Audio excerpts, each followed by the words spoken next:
బంగారు నగలు తాకట్టు పెట్టబోతున్నారా? వద్దు. తక్కువ డబ్బులు ఎక్కువ వడ్డీ ఎందుకు? సింపుల్గా శ్రీ స్టార్ గోల్డ్ కంపెనీకి రండి. German technology, purity check, best online రేట్లో అమ్మి 2 minutesలో క్యాష్ని ఇంటికి తీసుకువెళ్ళండి. ప్రశాంతంగా ఉండండి. కాల్ 6366 నమస్తే, welcome to our Telugu special story. ఈ రోజుల్లో 40,000 సాలరీ నుంచి వెళ్ళి 15,000 సాలరీ వచ్చే ఎంప్లాయీ వరకు 60 లక్షలు పెట్టి ఇల్లు ఉంటున్నాడు, 20 లక్షలు పెట్టి కార్ తీసుకుంటున్నాడు, 2 లక్షలు పెట్టి ఐఫోన్, తర్వాత ల్యాప్టాప్లు, ఫ్రిడ్జ్లు, ఏసీలు ప్రతి ఒక్కటి తీసుకోగలుగుతున్నాడు బికాస్ ఆఫ్ ఈఎంఐ. సో అది ఎంత కాస్ట్ ఉన్నటువంటి ప్రోడక్ట్ అయినా కానీ 12, 24, 36 ఇన్స్టాల్మెంట్లల్లో దాన్ని తీసుకొని ఇంటికి తెచ్చుకుంటున్నారు. సో ఇందులో డౌన్ పేమెంట్ అనేది ఉంటుండే 80%, తర్వాత 50%, తర్వాత 35% వరకు ఉంటుండే. ఇప్పుడు 0 డౌన్ పేమెంట్.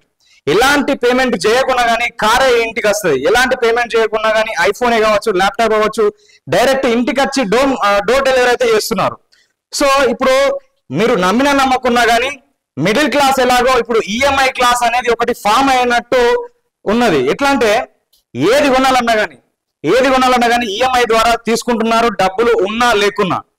వాళ్ళకు తెలియకుండానే దీంట్లో ఈఎంఐ ట్రాప్ లో పడిపోతున్నారు. సిచ్యువేషన్ ఎట్లుందంటే 1 తారీఖు నాడు ఒక ఈఎంఐ వస్తుంది, తర్వాత 5 తారీఖు నాడు ఇంకొక ఈఎంఐ, 10-15 ఇట్లా ఈఎంఐలు వస్తానే ఉంటాయి, పోతానే ఉంటాయి. మొన్న ఒక 5 నిమిషాలు మా మేనేజర్ సాయనతో కూర్చుంటే ఆయన ఒక ముచ్చట ఎప్పుకొచ్చిండు. ఏమంటుండంటే ఎవరైతే సాఫ్ట్వేర్ ఎంప్లాయీస్ ఉంటారో, అంటే మామూలుగా ఇంతకుముందు ఏదైనా వర్క్ చేసినా చేయకున్నా కానీ ఒకసారి సాఫ్ట్వేర్ ఫీల్డ్ లోకి వచ్చి జాబ్ వచ్చిన తర్వాత 60,000, 70,000 సాలరీ ఉంటుంది. ఫర్ ఎగ్జాంపుల్ ఒక 70,000 సాలరీ ఉందనుకుందాం. సో 70,000 సాలరీ వస్తుంది అని తెలిసిన వెంటనే ఇతని అలవాట్లు మారిపోతాయి, ఇతని బిహేవియర్ మారిపోతుంది, ఇతను జీవన శైలి అనేది మారిపోతుంది.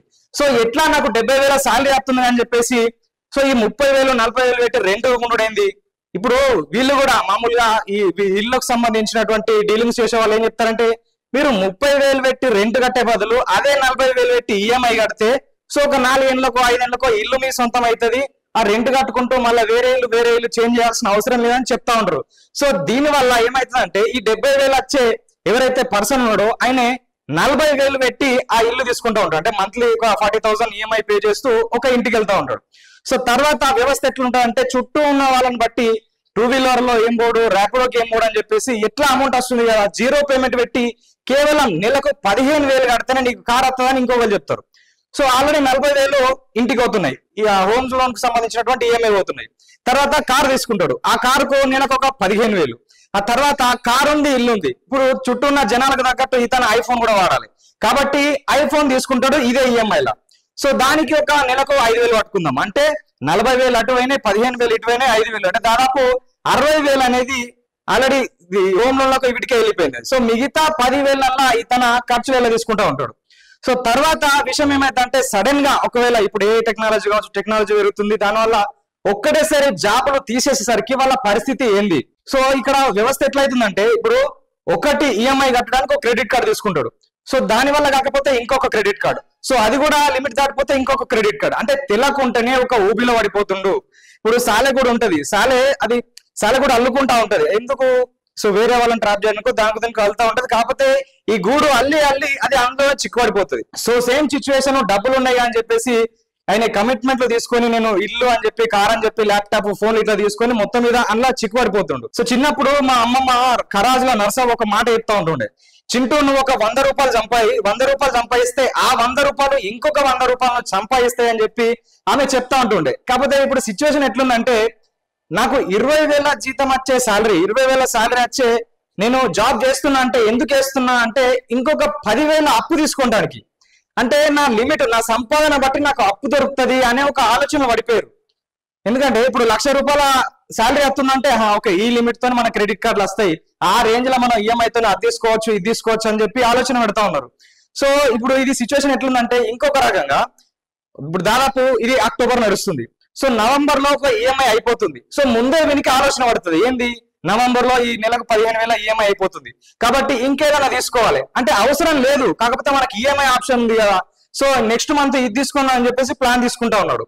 సో ఈ ఈఎంఐలు కావచ్చు, అంటే ఈ అప్పులు కావచ్చు, లోన్లు కావచ్చు, అవసరానికి కానీ లేదంటే ఏదైనా పెట్టుబడి కోసం, బిజినెస్ కోసం తీసుకుంటే ఓకే. కాకపోతే ఇప్పుడు అంటే జీవన శైలి కోసం, లైఫ్ స్టైల్ కోసము మామూలుగా బట్టల కోసం కూడా ఈఎంఐ తీసుకుంటా ఉన్నారు.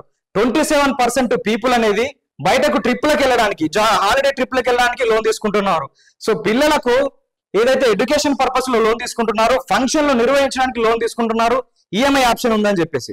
సో మరి ఇది పర్సనల్ గా వ్యక్తిగతంగా ఒక వ్యక్తులకేనా అంటే కాదు. అంటే మామూలుగా రేషన్ షాపుల నుంచి మొదలుపెట్టి పెద్ద పెద్ద షాపింగ్ మాల్ల వరకు ఇదే ఈఎంఐలు అనేది నడుస్తా ఉన్నాయి. సో ఇది ఆలోచిస్తా ఉంటే చాలా డెప్త్కి వెళ్తే ఇది ఒక క్రైసిస్. నెక్స్ట్ దీని పట్ల జాగ్రత్త ఉండకపోతే దేశవ్యాప్తంగా ఒక క్రైసిస్ వచ్చే అవకాశం ఉంటుంది. ఎట్లా అంటే ఇప్పుడు షాపులు వ్యక్తిగతంగానే కాదు, ప్రభుత్వాలు కూడా లోన్లు తీసుకుంటా ఉన్నాయి, అప్పులు తీసుకుంటానే ఉన్నాయి. సో ఈ అప్పులు తీసుకొని మరి వీళ్ళు ఏమైనా వంతెనలు కడతారా, లేకపోతే ఏదైనా ఇండస్ట్రీస్ ఏదైనా నిర్మిస్తారా, లేకపోతే ఏదైనా హాస్పిటల్స్ లో లేకపోతే జాబ్స్ వచ్చే విధంగా ఇండస్ట్రీస్ కడతారా అంటే అట్లా కూడా కాదు. సో కొంతమంది ఈ ఫ్రీ పథకాలు పెట్టడం వల్ల ఇప్పుడు ఒక అప్పు తీసుకొచ్చి దాన్ని ప్రొడక్టివ్ కోసం వాడుకుంటే సో మళ్ళీ దాన్ని రీపేమెంట్ చేయగలుగుతారు. కాకపోతే వీళ్ళు అప్పు తీసుకొచ్చి ఈ ఫ్రీ పథకాలు అని చెప్పేసి అది ఇది చేసుడు కాబట్టి ప్రొడక్టివిటీ ఉండదు, వీళ్ళకి మళ్ళీ అమౌంట్ రాదు కాబట్టి కట్టలేరు. సో నెక్స్ట్ ప్రభుత్వం చూసుకుంటాలే అని చెప్పేసి వీళ్ళు ఇష్టం ఉన్నట్టు అప్పులు తీసుకొచ్చి జనాల మీద భారం పెడుతున్నారు. సో ఇప్పుడు రాష్ట్ర వ్యాప్తం కాదు, దేశవ్యాప్తంగా కూడా పరిస్థితి అట్నే ఉన్నది. సో పథకాలు ప్రభుత్వం అంటే పార్టీలు ఏంటంటే హామీలు ఇస్తాయి, హామీలు ఇచ్చి ఆ హామీలు నెరవేర్చడానికి అప్పులు తీసుకొచ్చుడు, సో ఫ్రీ పథకాలు జనాలకు అలవాటు చేసుడు, వెనకసిరి మళ్ళా చేతులు ఎత్తేసి సో వేరే ప్రభుత్వం వచ్చుడు, మళ్ళీ ఆ ప్రభుత్వం ఏమేం చేయలేకపోవడం మనం ప్రస్తుతం చూస్తూనే ఉన్నాం. సో అలాంటి సిచ్యువేషన్ ఉంది. ఈ ఈఎంఐ కావచ్చు, లోన్లు కావచ్చు, అప్పులు కావచ్చు, నీ ఇన్కమ్ కు తగ్గట్టుగా నువ్వు హ్యాండిల్ చేయలేకపోతే, ఇన్కమ్ కు మించి ఒకవేళ అప్పులు, లోన్లు, ఈఎంఐలు మొదలు పెట్టుకుంటే అయితే ఖచ్చితంగా వ్యక్తిగతంగా కావచ్చు, రాష్ట్రాల వ్యాప్తంగా కావచ్చు, దేశానికి కావచ్చు ఇబ్బంది. ప్రతి ఒక్కరూ దీని గురించి ఆలోచించాల్సిన ఆస్కారం ఎంతైనా ఉంది. ఇప్పుడు మనం చూసుకోవచ్చు, శ్రీలంకలో ఏదో నేను డెవలప్మెంట్ చేస్తా, తర్వాత టూరిస్టులను తీసుకొస్తా అని చెప్పి స్థాయికి మించి వేరే వేరే దేశాల దగ్గర అప్పులు తీసుకొచ్చి శ్రీలంక మొత్తం మీద అయితే అది ద్రవ్యోల్బణం వచ్చి మొత్తం మీద దేశాధ్యక్షుడే పారిపోయే టైం వచ్చింది. సో శ్రీలంక చూసుకోవచ్చు, ఇటు నేపాల్ చూసుకోవచ్చు, బంగ్లాదేశ్ చూసుకోవచ్చు, పాకిస్తాన్ దుస్థితి ఎంత దరిద్రంగా తయారైందో మనం చూస్తూనే ఉన్నాం. సో ఇప్పుడున్నటువంటి ప్రభుత్వాలు, సెంట్రల్ గవర్నమెంట్ చేస్తున్నటువంటి విషయం ఏంటంటే అది బయట దేశాల నుంచి ఎక్కువ అప్పు తీసుకొస్తలేదు, ఇక్కడిదిక్కడనే మెయింటైన్ చేస్తుంది. కాబట్టి కొంచెం వ్యవస్థ అనేది నార్మల్ ఉంది. కాకపోతే దీన్ని కంట్రోల్లో ఉంచుకోకపోతే వ్యక్తిగతంగా మనుషులకు కావచ్చు, లేదంటే రాష్ట్రాలకు, ప్రభుత్వాలకు, సెంట్రల్ స్టేట్ గవర్నమెంట్లు కావచ్చు, ఎప్పటికున్న ఇబ్బంది. సో ఈ ఈఎంఐ గురించి, ఈ అప్పులు, లోన్ల గురించి సో మీరేమంటారో కామెంట్ రూపం తెలియజేయండి. ఇది చాలా వరకు అయితే ఇంపాక్ట్ చూడబోతుంది. ఎందుకంటే నెక్స్ట్ వీడియోలో ఖచ్చితంగా క్యాల్కులేషన్ తో సహా మీకు ఇన్ఫర్మేషన్ తెలియజేసే ప్రయత్నం చేస్తాం. ఎందుకంటే డెప్త్ గా దీని గురించి తెలుసుకుంటే దీంట్లో మనుషులు ఎంత ఇన్వాల్వ్ అయిపోతున్నారు, అవసరం లేకున్నా కానీ నీడ్స్ కోసం కూడా బట్టలు తీసుకుంటానికి కావచ్చు, ఏదైనా టూరిస్ట్ ప్లేస్ లో పోవడానికి కావచ్చు, ఎడ్యుకేషన్ పర్పస్, ఫంక్షన్లకు, ప్రతి ఒక్క దానికి ఈఎంఐ మీద ఆధారపడుతున్నారు, అవసరం లేకున్నా కూడా లోన్ తీసుకుంటున్నారు. సో ఈ వీడియోపై మీ కామెంట్ రూపంలో తెలియజేయండి. నెక్స్ట్ వీడియోతో మళ్ళీ కలుద్దాం.